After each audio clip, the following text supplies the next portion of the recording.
एक छोटे से गांव में मोहन नाम का एक लड़का रहता था। उसके पास रहने के लिए घर था, खाने के लिए रोटी थी, माँ बाप का प्यार था, लेकिन फिर भी उसके चेहरे पर कभी खुशी नहीं दिखती थी। उसकी जुबान पर हमेशा बस एक ही बात रहती थी, मेरे पास कुछ नहीं है, मेरी किस्मत खराब है। हर सुबह वह दूसरों को देखकर दुखी होता था। किसी के पास अच्छे कपड़े थे, किसी के पास बड़ा घर था, किसी के पास ज़्यादा पैसा था, और मोहन सोचता था भगवान ने मुझे क्या ही दिया है। एक दिन वह गांव के बाहर पेड़ के नीचे उदास बैठा था। तभी वहां एक बूढ़े बाबा गुजरे। उनके चेहरे पर शांति थी, आंखों में चमक थी।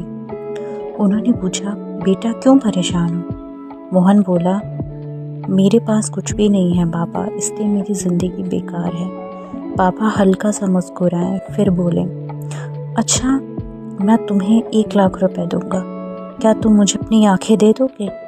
मोहन घबरा गया और बोला, नहीं बाबा, आंखों के बिना मैं कैसे जीऊंगा? बाबा ने फिर पूछा, अगर 1 करोड़ दूं तो क्या तुम मुझे अपने हाथ दोगे? मोहन बोला, कभी नहीं। बाबा ने फिर बोला, अच्छा ठीक है, छोड़ो ये सब, तुम सिर्फ मुझे अपने पैर दे दो, मैं तुम्हें 1 करोड़ रुपए दूंगा। मोहन ने तुरंत कहा, नहीं बाबा, ये कैसे हो सकता है? अब बाबा मुस्कुराए और बोले, जिस इंसान के पास इतनी कीमती आंखें हैं, मेहनत करने वाला हाथ है, चलने के लिए पैर है और प्यार करने वाला परिवार है, वो खुद को गरीब कैसे कह सकता है? इतना सब सुनकर के मोहन को एहसास हुआ कि वो कितना अमीर है।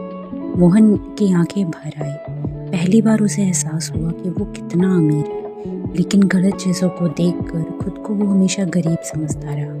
वह दौड़कर अपने घर गया। उसने अपने माँ बाप के पैर छुए और आसमान की तरफ देखा और दिल से कहा, हे भगवान, आज तक मुझे जो नहीं मिला था मैं उसी के बारे में सोचकर दुखी होता रहा, लेकिन जो आपने मुझे दिया उसके लिए कभी शुक्रिया नहीं कहा। धन्यवाद। उस दिन के बाद मोहन की ज़िंदगी बदल गई। वही घर था, वही कपड़े थे, वही हालात थे, लेकिन अब उसका दिल बहुत खुश था, क्योंकि उसे समझ आ गया था कि जिस दिन इंसान शुक्रिया करना सीख जाता है, उसी दिन से उसकी खुशी शुरू हो जाती है।